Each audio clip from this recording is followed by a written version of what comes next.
Hi, SpeedGaming! Welcome to Super Metroid multi-category tournament. We have another race for you tonight. I am joined by Oster. How are you doing? I'm alright. How are you? Doing fine, thanks. Pretty excited for our matchup. We have Nintoaster versus fruitbatsalad, and they are going to run GT Classic tonight. Yeah, we have a very close matchup in seeds. And Toaster is the 17 seed, and Fruit Bat Salad's the 18 seed. So, um, one of the closest lineups you're going to see. Although they're a bit disparate in skill in different categories. This was an interesting.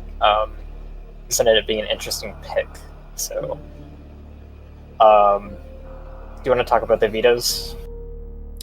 Sure. Nintoaster deferred to fruitbatsalad to veto first, and he vetoed low percent ice, and Nintoaster vetoed 100%. I think Nintoaster is pretty well known for doing GT Classic.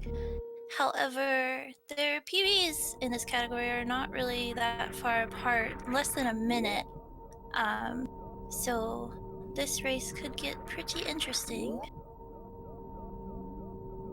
Yeah, I admit it is fairly big in GT Classic, though. You have to work pretty hard to knock time off at that stage. But GT Classic is also pretty volatile. You've got the green gate glitch and the lava dive into lower north air that can go wrong. Yeah, a lot of opportunities to make big mistakes, and a lot of opportunities for little mistakes too. We'll have to see. I kind of doubt it, but I know these runners are capable of doing the high jumpless lava dive. I kind of doubt we'll see that in a race setting, because you kind of like to take some safeties if you can. But who knows? We might be surprised. Yeah, so I thought this was interesting because I think overall in execution, Fruit Bat Salad is a little bit better and more experienced. Like in any percent and 100%, I would say he's got the edge. So it makes sense that in Toaster veto 100% and opt for GT. I would GT Classic is something that in general I'd want to avoid racing in Toaster in this matchup, but I think Fruit Bat Salad is a lot less experienced in low percent. It was definitely something he was trying to avoid in the last multi-category tournament. So with this veto, he wanted to get that out of the way. And that actually might be a good reason for Nintoaster to have deferred the veto to him. Nintoaster's best bet here, I think, is getting GT Classic. Yeah, I'd agree with that. Some racers also kind of like the challenge of racing someone in their best category, seeing how they compare and that kind of thing. So that could have come into play as well, but avoiding low percent is always a good idea. Yeah, So, I was gonna say it can be nice to challenge somebody at their best category as long as it's also not your worst category. yeah, that's true. That would make sense. But yeah, as close as they are, and some of their PBs here, definitely not a bad choice. For what we've been given. Nintoaster making his way down the elevator just a bit sooner. Do you kind of want to talk about what the GT Classic category actually is, for those who don't know? So there's a debug developer code left in the game in Gold Teresa's AI. We call it the GT code. And if you hold A, B, X, and Y going into the room with Gold Teresa still alive, the game will give you it'll give you a set inventory that has basically every major item except for Screw Attack, and it has a set amount of health and ammo. um, as well. So just getting those items right away through using the code, you can complete the game a lot faster. But it's being like classified as a debug code, somewhat in cheat code territory. It's restricted to its own categories. Yep, indeed, not something that you are allowed to use for your any percent races. It's been separated, and you complete the game the normal way after using the GG code. Won't see any space-time glitch today. Yeah, this category is doesn't use major glitches. It's just it's just the normal any percent category with GT code allowed. That does invite the possibility of using Plasma Beam against like Dragon and Fantoon when normally you wouldn't have those things ahead of time. You have to get Plasma Beam after fighting Dragon normally, but with that GT code, you get all the fancy stuff and you just zip right through the rest of the game. Pretty fast category, relatively speaking.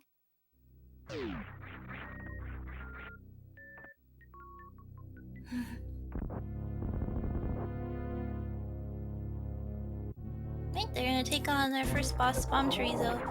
Have to do it, have to get the bombs. Fruitbatsalad with a nice opener there, doesn't get touched, which is kind of what you want, so you get the maximum amount of missile drops that you can. Makes the fight go faster.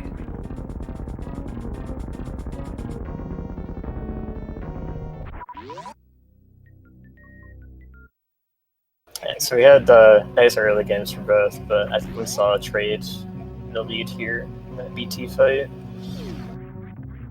Yeah, Nintoaster did unfortunately get the BT face-off animation, causing it to be a little slower. That can happen if you don't get the right count on your pea shooter shot. And happens generally when you don't get good missile drops from BT. Most of this beginning game is going to be just the same as you'd see in really any other category. We're going to go down to Green Brent Star and get our super missiles. And really, that's about it, unless they want to get high jump boots. And another E-tank, of course. Yeah, I think they do both get high jump in their PBs. High jump is optional in this, since you'll just get it from the GT code itself. But doing the lava dive without it is very difficult and dangerous. A little bit slower too. It requires a pretty exact setup. You have to take damage off a fireball while avoiding the knockback from it, so that you can wall jump up the spikes. And it's a pretty tight window to get all those wall jumps done without running out of iframes.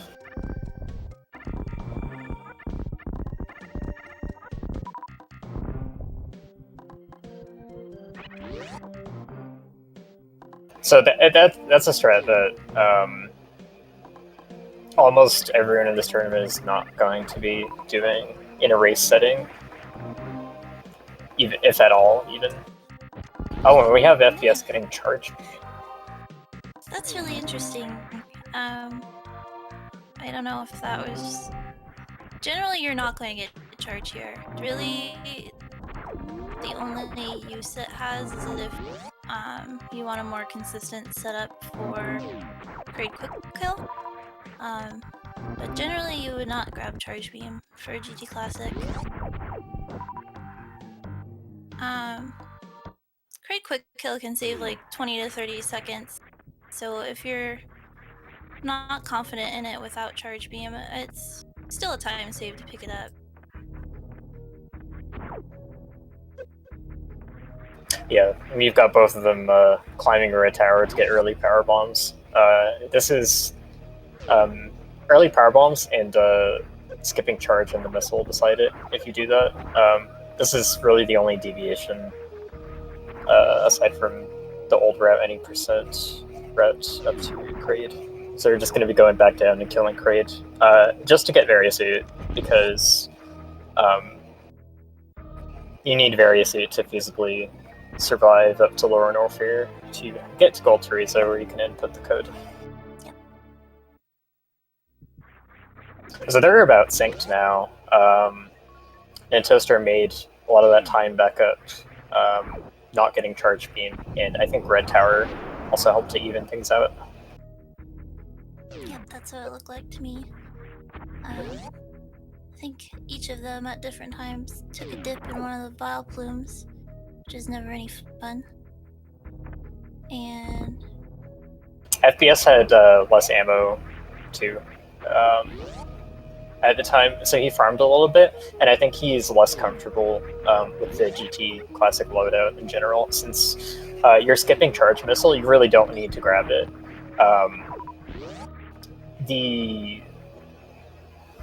Let's say the overall experience you get in Kraid Slayer. Oh, and we see Nintoaster actually breaking the tube prematurely, or attempting to at least. Oh no, he got the soft lock. That is really unfortunate.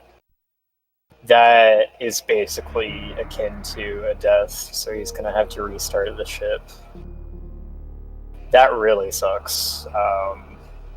I mean, there's a lot of ways to have catastrophes happen in this category, I would say, but that's not one you really expect too much. no, certainly not.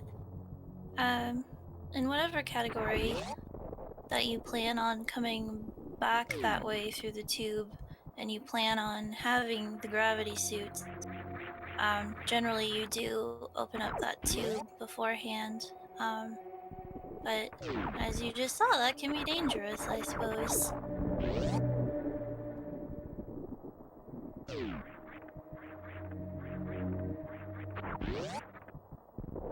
Yeah, so basically what happens there is the way that the break the tube strat works. Oh, a nice quick kill from FPS. Mm-hmm. Very nice. The way that the break the tube strat works is there's an actor in the top left of the glass of the tube that handles it. So when the powerbomb strikes that, the next new input that you do after the powerbomb hits it will cause the tube to break, and that removes control of Samus from you until that's over. So kind of what happens is when you go through, if you go through the door transition and you didn't do the new input in that room, but the tube still registered as being hit, the game will remove control of Samus in the next room while it waits for the tube to break. But there's no tube in that room, so you're just stuck forever.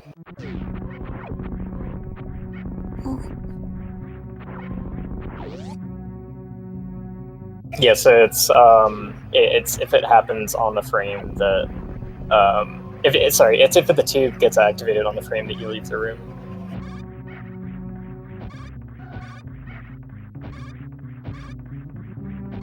Still, though, that was about a 10-minute death, maybe a little less. There is still room for error in GT Classic. So Nintoaster's not completely out of this yet. He's not, but he's in a rough spot. Like, this category is really short. Once you get the GT code in, there's not a lot left that can happen. There's still some things that can happen. Mother Brain stand-up glitch is a little bit weird in this category. If FPS is paying attention to the status of the race and he sees that he's got this lead, then he'll save, and I mean, most people will save anyways here, but might take some extra saves to cement this lead. Like, he's just very unlikely to lose this. Yeah, it is pretty unlikely. Even missing the Green Gate glitch a few times, that's still only what, a minute lost each time. Yeah, you could really actually loop into missing Green Gate glitch several times. That is a thing that could happen, especially with a certain amount of pressure. But I think the pressure is kind of off on him to where I don't think that's going to happen. I'll get to that. I don't know. We'll get to what makes stand-up glitch weird. But we've still got some race going on here. So I honestly thought that FPS was going to lose some time in Crate's Lair compared to Nintoaster because he's a little bit less used to being on less ammo. Because I was going to talk about that missile, that charge missile you skipped. You're used to having more ammo in Crate's Lair if you're used to any percent to be able to deal with all the green pirates. So in GT Classic, you kind of have to adapt to that. So being less used to it can cost you time for sure. Often runners will run in there without any missiles at all, and a lot of times you'll see them use a power bomb on those green pirates instead. Yep. And okay, so he's going for 2E tank lava dive. 2E tank with high jump is one more than you need. It's fairly safe. You can mess it up a couple times and still get it. Alright, so very nice. Very nicely. I think really 2 tanks is the limit if you get the good entrance to the lava dive, like the fast entrance, and he did not. So he was kind of at his limit. He probably could have fallen once and still been fine, but... Oh yeah, that's true. He didn't do the bounce ball saves. A lot of it saves a pretty significant amount of time and health, the bounce ball strat, and he didn't do that. So yeah. But he is saving at a very important time to save because we've got this Green Gate glitch. He's going to try and sneak a super through the gate here. First try, wow. First try. Very nice.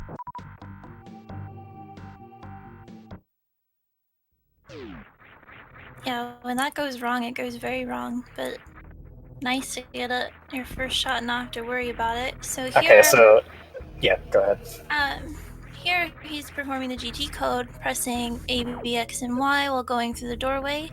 You also need to remember to pretty much immediately pause and turn off Spacer Beam, because the GT code will turn on all your beams, and that's not good. If you have all the beams on and you shoot, you will soft lock the game. It's a hard lock. That's a straight up crash. Because... Whatever. Well... Clearly, it's important to differentiate these things because the effect it has on the race is obviously very different, right?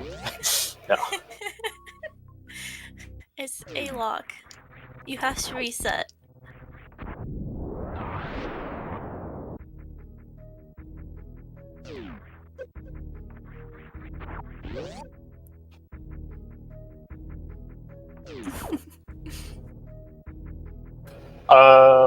I'm actually not sure if charging your beam and then turning it off while it's charged works. I think that does some weird stuff too. I forget.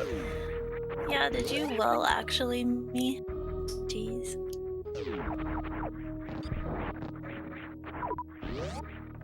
Alright, FPS now having pretty much all he could ever dream of having in any Super Metroid run. Nintoaster be very careful this time through the tube. Nicely done. So FPS is just gonna go take on Ridley. With all of the stuff that you wouldn't really have in any other category other than maybe Hundo or Randomizer.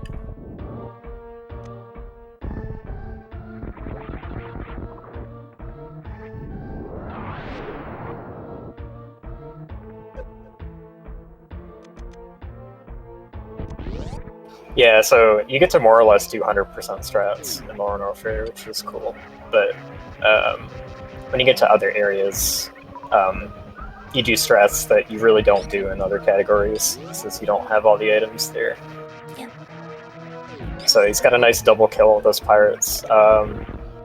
And he's FPS is doing Powerhouse, which is basically a space boost through here.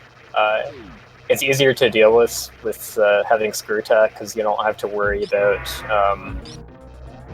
dodging the holtzes or making sure you have speed booster active to kill it.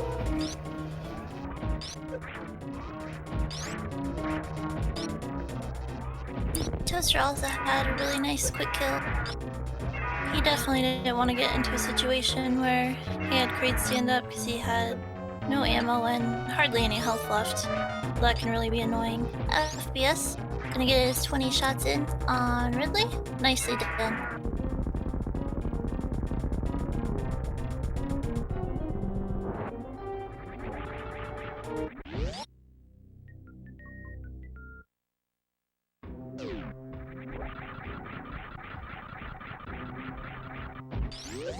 Nintoaster power bombs the Green Pirates exiting. He didn't have any regular missiles left, and conserving your supers is actually pretty important. I don't know if maybe he plans to try and avoid farming super count up as much as possible if we're going to L.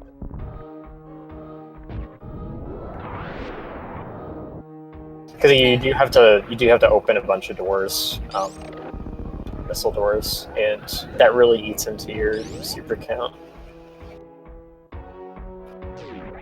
For going for PB attempts, a lot of the better runners skip the farm room entirely, and if you're grabbing high jump, then you only have one super to work with, assuming you don't get any drops on the way. So trying to get those drops on the way is really good, but also coming into this section of full supers is also important.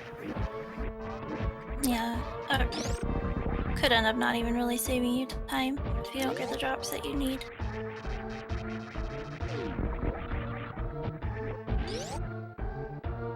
Those are really nice. I don't know what that room is called, but it's the room after Fireflies. Getting the rundown on the slope properly to be able to maintain running speed there is actually pretty annoying. It's very common to trip on that slope. And then using that run speed to get the jump around the platforms to the next room looks very nice.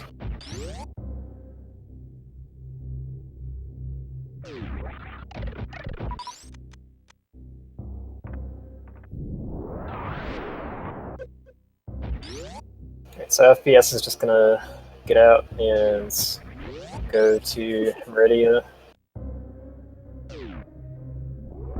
Yep, time for Meridia for him. We now have really, really quick fights with Batoon and Dragon. It doesn't show up on the HUD when you use the GT code, but the runners do have X-ray and grapple beam. Won't see it up there. Yeah, the item pickup routines for grapple and X-ray are actually responsible for drawing those on the HUD when you get them. So if you don't pick them up via item pickup, then you don't get them drawn on unless you save and reload the game.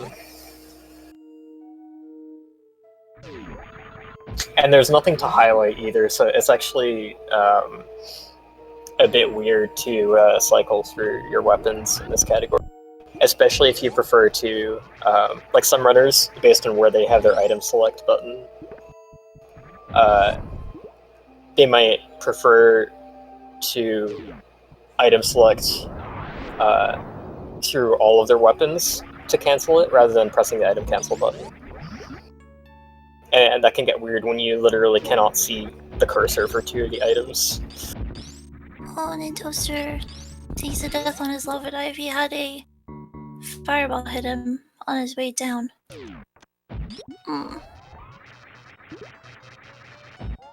Yeah, he could have had another try at that, if not for that fireball. Yep. He did do the bounce ball going in, if I saw that correctly, so... That bounce ball is really nice. Oh, he broke out a spin. Yeah, that's kind of a problem. You need to...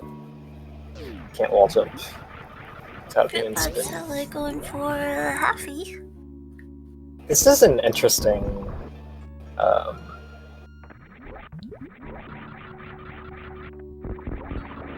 I don't know why he went for halfie. Like, maybe... I'm pretty sure he can do the full halfie. Like, maybe he was going for it and his ascent was kind of slow, so he decided to back up to the halfie, but having space jump, it's not really that worth it, especially if you're not down grabbing the top structure that you bonk into. Space jumping through that room is actually pretty fast.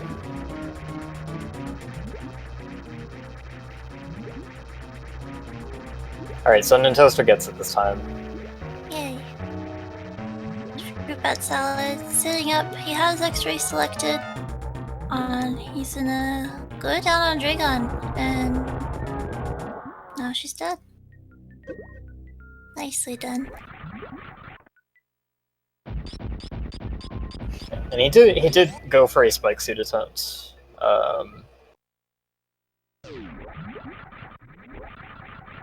Which is harder to do with Spring Ball, because you have to unmorph, and then press jump to spark about 8 or 9 frames later to get the stored Shine Spark from Spike Suit.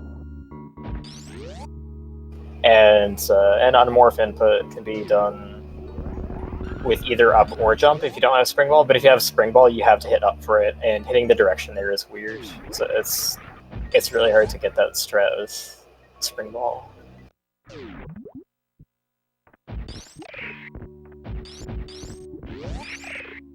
Alright, then Toaster has his GG code down, and gonna take on GT, for which the category is named.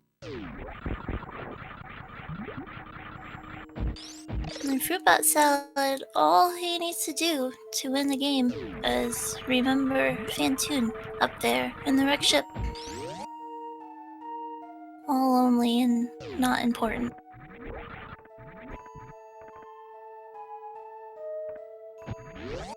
He can afford to forget it at this rate, but... Yeah, he can, but at that point, you just forfeit and never show your face again if you make a mistake like that. Yeah, you certainly don't continue to play in tournaments and win them. That's No. not a thing that would happen. No, it's not. But he does remember, so that's good.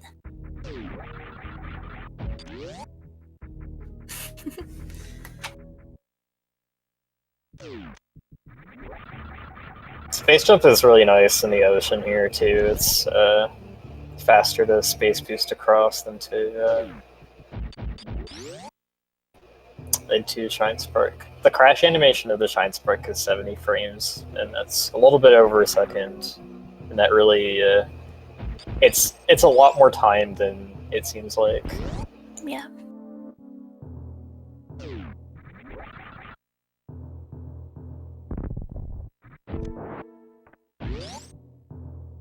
I want to see if he does the space boost on the way back. That one's a bit harder because you have to worry about the door bonk on the way out of Rocket Ship.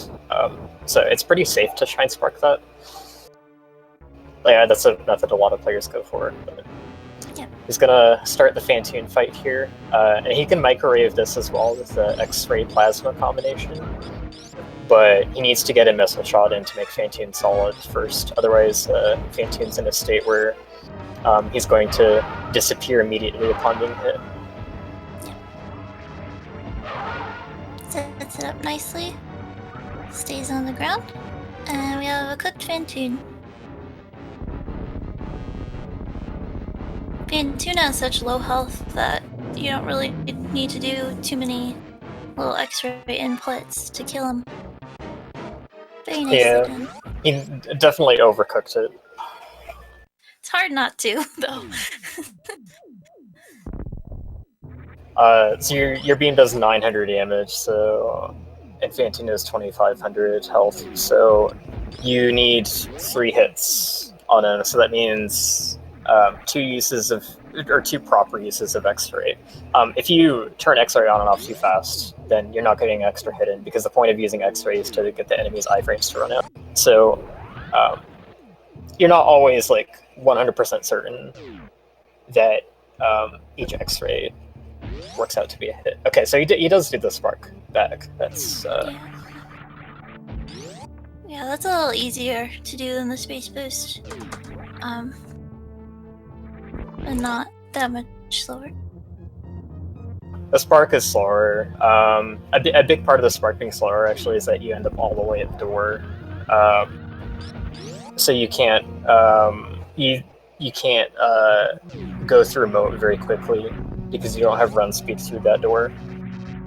I think Chabo actually did a comparison himself about moat door, and he found that running back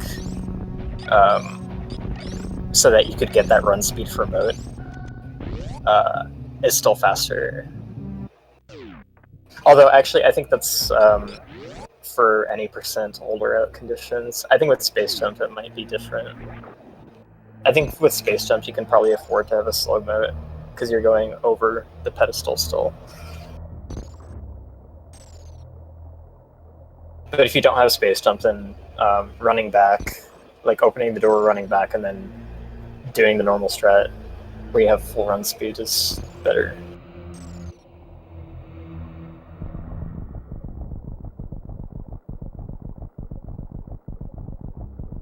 Alright, fruitbatsalad ready for Turian now. Won't have to worry really about their ammo.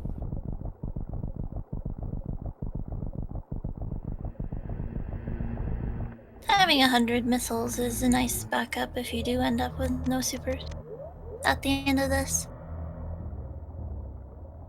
I always like to make the joke here. It's like, oh man, this is really tight ammo. Only like 114. Are we gonna get enough drops?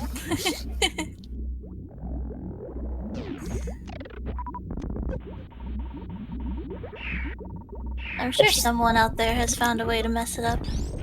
It's interesting that he's grouping drops here, because that he's grouping the Metroids in room 1, because in a category like this, or 100%, you have the ammo to just take them out one by one. And I know he's got 100% experience. Yeah, Metroid Room 3 looked really good. Yeah, the room 3 is nice. Yeah, I'm wondering if like maybe it was maybe room 1 was like defaulting to the strat he was more commonly doing. Yeah, any percent maybe. Yeah, that's probably the case. So he's gonna go for baby skip now.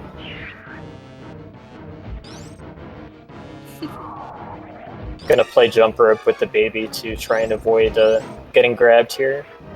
Avoid having to sit through this cutscene, and also avoid having to refill your health. If you get too many jumps though, he's in it. Yeah. If you get too many jumps though, it starts to become just as slow as getting grabbed.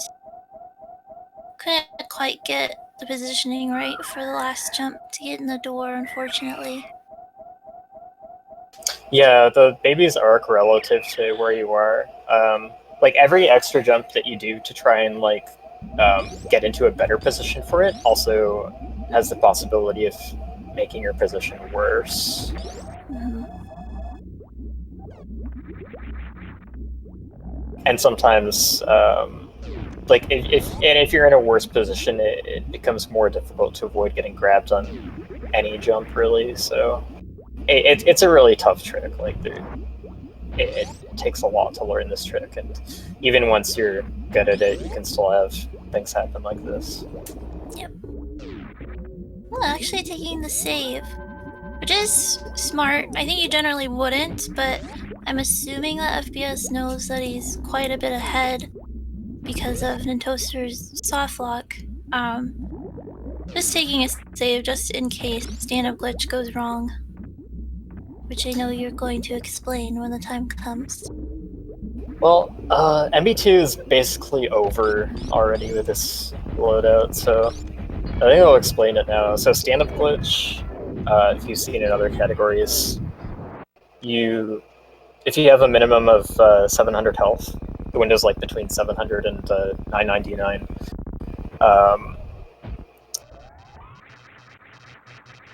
After you get hit by the first rainbow beam, you can then manually damage down to a window where Mother Brain will think that you're stuck on the ground and will then just initiate her final rainbow. So that means you're able to stand during her cutscene, and you can get a bunch of damage on the third phase. But the weird thing about this category is that when the baby Metroid latches onto you to refill your health, it detaches from Samus once you hit max HP, and its behavior becomes a little bit glitchy. The concern with this category is that it's basically the only time you're going to have 700 flat max energy instead of 799, because that's actually what GT code gives you. So because it's at the beginning of that energy tank and not the end, it's hard to anticipate the baby Metroid getting stuck.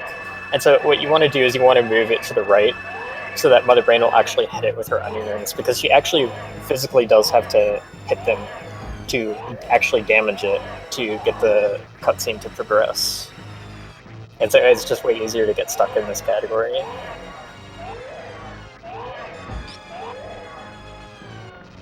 The strat saves about 20 seconds with this beam combo.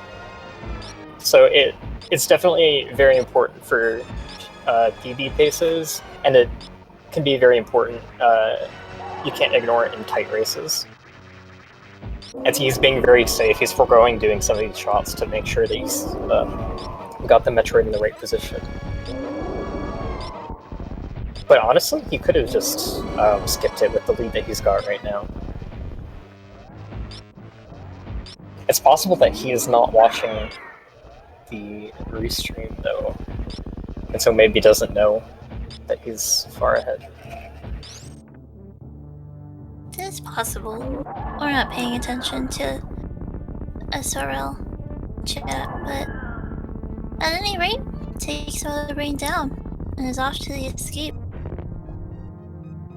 So this is about when his PB is ending, at least his PB that I see listed. So yeah. It's about, the escape is about a minute and a little bit from this point. So pretty good race run from him. Yeah, absolutely. Being that first strike gate glitch really helps save some time, but yeah, if you just add up the safety saves that you normally wouldn't do if you're going with a PB, then yeah, very solid run.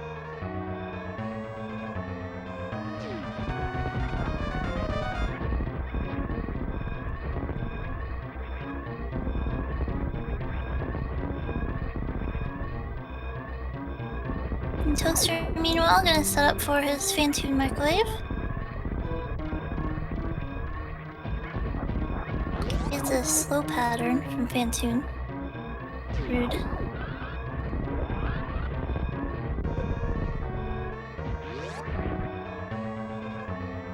Yeah, and I think he cooked Fantoon a little bit less than FBS did. Yeah, he definitely knows, he knows the ins and outs of the category a bit more, so he knows how much exactly he needs to use the X-ray. Yeah. Alright, fruitbatsalad has finished in first place with a time of 38:39. GG, FBS.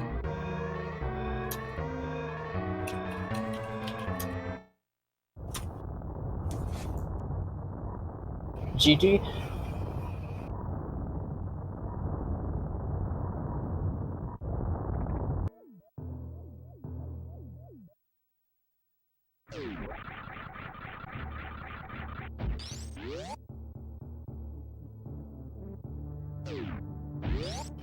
Alright, and he will join us in a second to talk about the race. That's a nice spring baller remote from Nintoaster. He did do the space boost coming out of Redshift. Nice.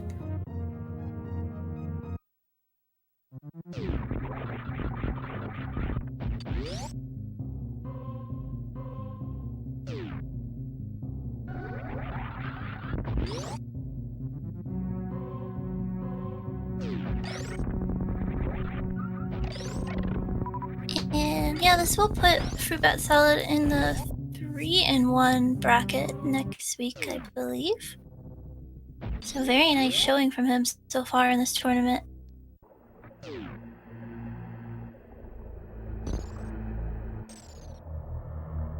Yeah, I think he has a loss to Zost. And that's it. Mic is working.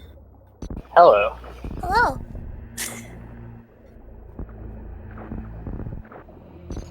So, how did you feel going into the... Can you hear me?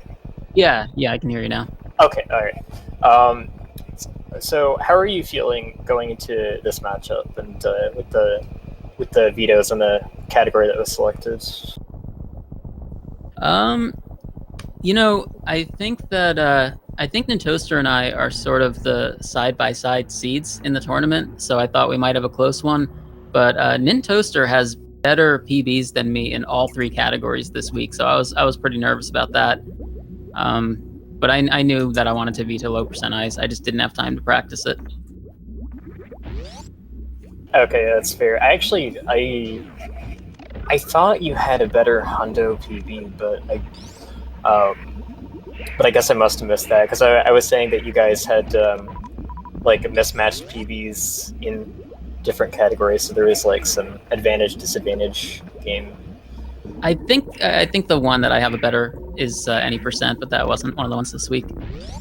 Okay, that's really interesting that this matchup ended up like that. That's kind of crazy, but yeah, it was really unfortunate what happened. I saw so I had the restream open in a tab, but I had it muted. But I was glancing over and I saw what happened, so that was a real bummer because the I guess the magic frame in shattering the tube got in Toaster. Yeah. That I wasn't expecting to see that, honestly. Like, there's a lot of stuff that can happen in this category, but I wasn't expecting that to be it. Yeah, I feel like that's pretty rare. I mean, that could happen to anyone, but that's too bad.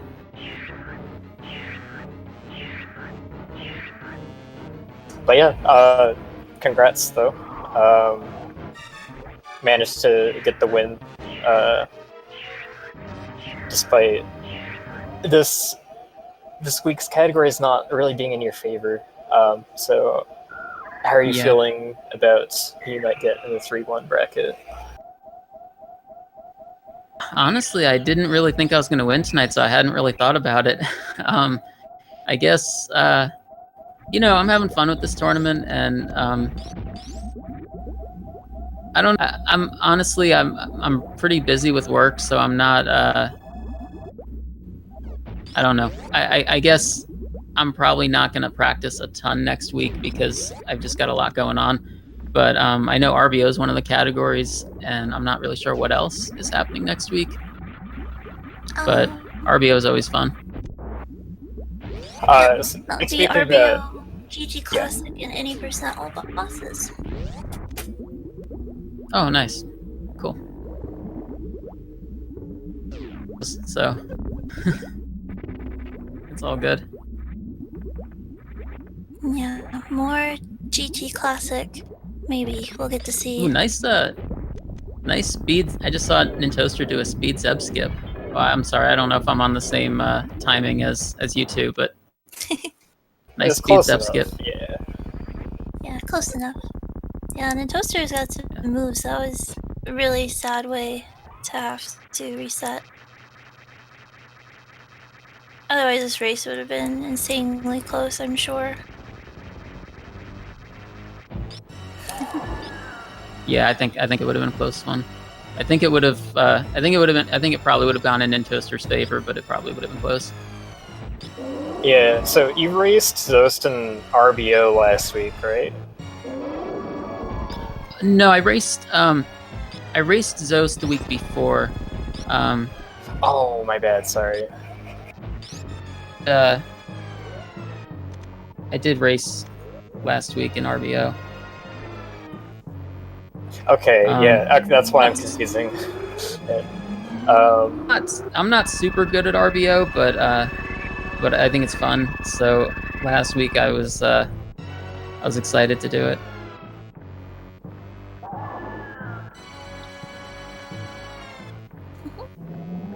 Okay, I've forgotten who that was against, but you ended up winning the RBO matchup then.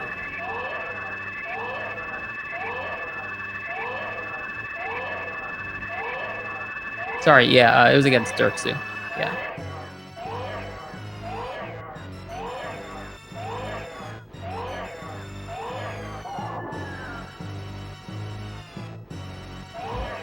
But yeah, I'm glad I got to race GT Classic in this. So far, I think I've had a different category each time, so I like the way this tournament's set up, where we've got a lot of variety happening. So I guess so far I've done my 4 weeks have been first it was all bosses, then I did 100% against Zost, and then I had RBO against Dirksu, and now GT Classics. So 4 different categories. Yeah, it's pretty cool. Oh, so you're definitely going to get a repeat next week. You've done all of those 3 already. Yeah. I guess so, yeah. It's kind of good in a way, but yeah, I really do like how this tournament is set up. I think it's a lot better than the last one. I like both. I think I think in the 2018 one, I liked that there were 5 each week where you didn't really know what it was going to be, but that was a lot to keep track of and a lot to practice. And here we only have to practice like basically 2 categories a week, so it's probably a little bit more manageable. Yeah, I think some people's like final tournament experience in that, like the categories they got were very random, and some people just got the same one many times, and some people never got to race the ones that they wanted, and that's kind of why I prefer this way. But you got 2nd place in that tournament in 2018, right? I think I don't know how that happened. I think that there were a lot of runners in that tournament who were a lot better than me, and somehow I snuck in and somehow pulled out a 2nd place. I don't know how. I think the big one is I want to say you raced 100% against Farrell in semifinals, and something happened to him. I forget exactly, but I think it was an upset going into semis, and I think your performance up until then was reasonable to expect. Yeah, I had some really close ones in that tournament. I think the one against Farrell was close, and I had a really close one against Punk, so that was a lot of fun. Something happened to I'll tell you what. Something happened to Nintoaster. I think FBS has some magic going on his side. Sounds pretty suspicious. And I don't know. I'm not an organizer or anything like that, so I can't pull any strings. GT Nintoaster, let's finish with an official time of 48:07. And he's gonna come in and talk to us too. Cool. GG Nintoaster. Yeah, GG definitely. I'll tell you one thing about the 2018 tournament is we had the all mini, like the mini boss RTA was one of the categories. And when that tournament started out, I got mini boss RTA 3 times in a row. So it was like the mini boss tournament for me for the first 3 weeks. Oh dang. Yeah, that was like a shout out to the I guess maybe the extension board category, or is it on? I forget if it's on the extension. I think it is on the extension board, but it's definitely like one of the things that I had not practiced at all. And there were some people in that tournament who were very, very good at it. I got matched up with Rumble, and he is just very, very solid in that, and he beat me. But that's also another one of the volatile ones, like this category. And now in this tournament, the all bosses category is also pretty fun.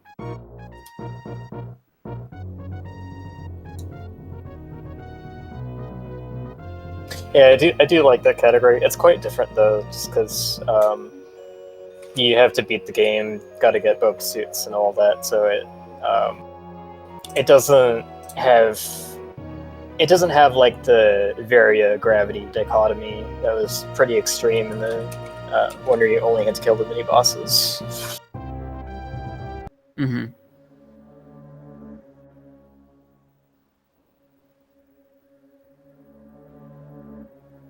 Alright, so we're about to get Nintoaster in here. And welcome Nintoaster, GG. Sorry about what happened. Yeah, that was pretty disappointing.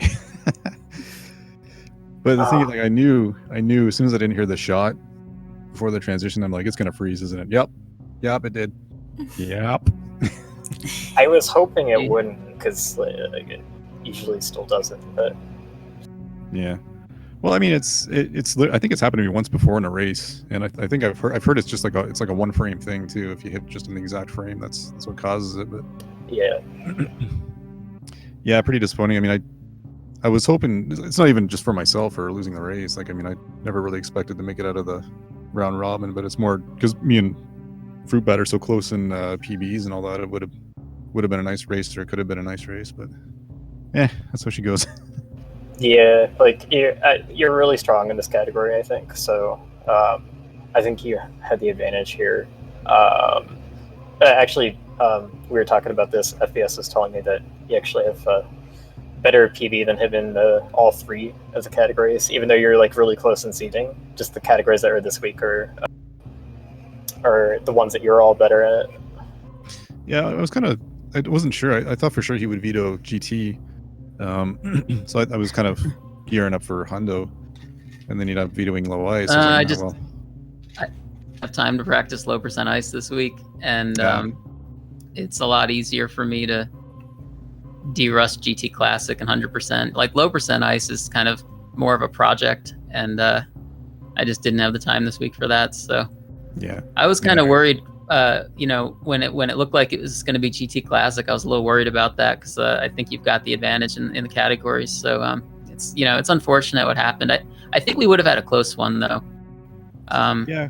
I think you would have had the advantage, but I think I would have been able to make it close. Yeah, I was kind of torn though which one to pick though, because I mean I know GT, it's got that kind of element of risk to it, where if somebody dies in lava dive or green gate or whatever, it kind of kills the race at that point. But I mean, Hundo is a drag, like it just goes on and on, so it was kind of a toss up for me. But I don't know, it took the risk and it did not pay off. So. It didn't pay off for a very different reason than I thought it would have come up. Yeah. Yeah. Like, well, truth be told, I did die a lava dive too, so that might have killed it anyway. But yeah, maybe I can like attribute it to being on tilt. Maybe I don't know. I don't know that. I don't know if that death would have happened if you hadn't had that soft lock. Yeah, it was hard to say. I was pretty rattled after that, so maybe that attributed to it, but who knows. But definitely props for continuing and sticking through it.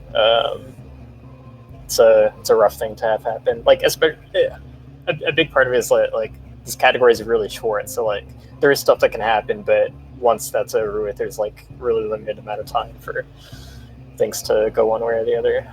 Yeah. Well, I've heard that GT in particular this week's been pretty rough on runners. I mean, I heard a couple of people had problems with the actual code, and I think it was Kip that had an issue with the code, and then another race today that ended like that too. So yeah, it's a bit of a gamble in this category, but it is what it is. Oh, those were all today, I think. Yeah, it's been a bad day for GT Club. It's wow.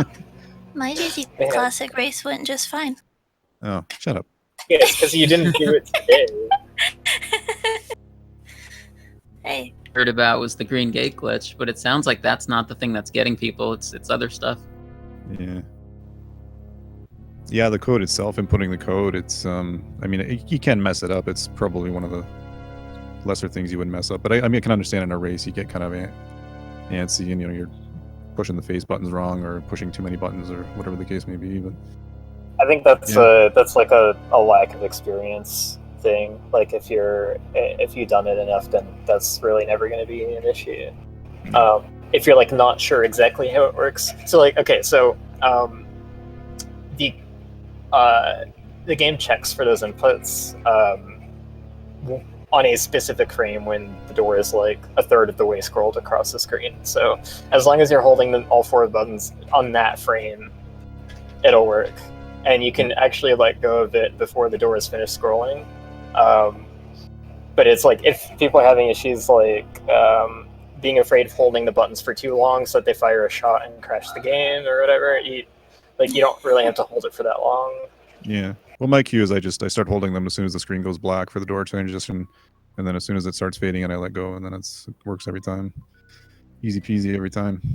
Yeah, that covers it But too. see, I can do that, but I easily, but I hit the exact frame to lock the game up into two. So Yeah. you're too good, Nintoaster. you know, just task stress. fast. Like that perfect frame for the shattering of the tube. I bet we couldn't even do that if we tried. It's like a frame perfect accident, but like Yeah. actually trying to do it would probably be really hard.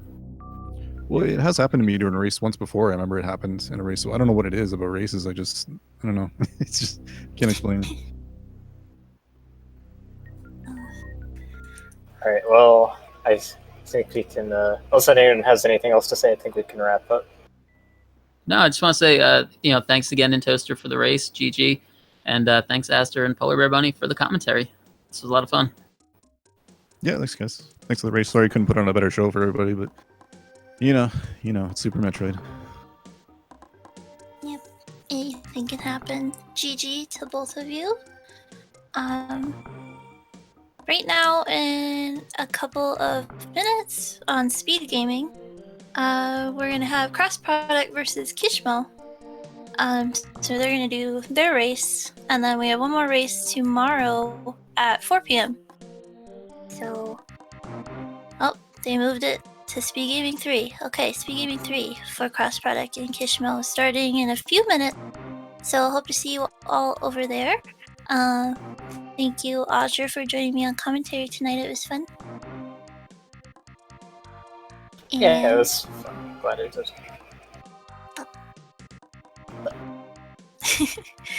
Alright, and so we're gonna close out. We'll see you over at SpeedGaming 3 for the last race of tonight.